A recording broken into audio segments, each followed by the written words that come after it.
Traders, ये है वो ट्रेड जो हमने ओपन की 21 सितंबर 2023 को after the release of FOMC जुमेरात वाले दिन। और ये आप इस ट्रेड का आउटकम देख सकते हैं 5305 USD।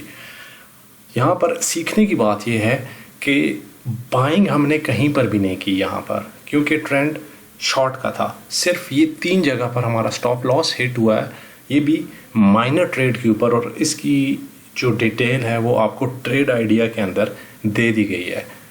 2 हफ्ते के अंदर हमने बनाया 5305 USD, जो कि हमारी करेंसी में 15 लाख रुपया बनता है। अब दुनिया में कोई भी ऐसा ऑनलाइन बिजनेस नहीं है कि घर बैठे हुए आप 2 हफ्ते के अंदर 15 लाख रुपया बना सकें। रिजल्ट्स आपके सामने हैं। अगर आप फ्री मेंटरशिप हासिल करना चाहते हैं with clear entry, exit, stop losses and take profits और एनालिसिस एंड मेंटरशिप, तो आप आज ही हमारा फ्री ग्रुप ज्वाइन करें और अपनी ट्रेडिंग को बेहतर बनाएं।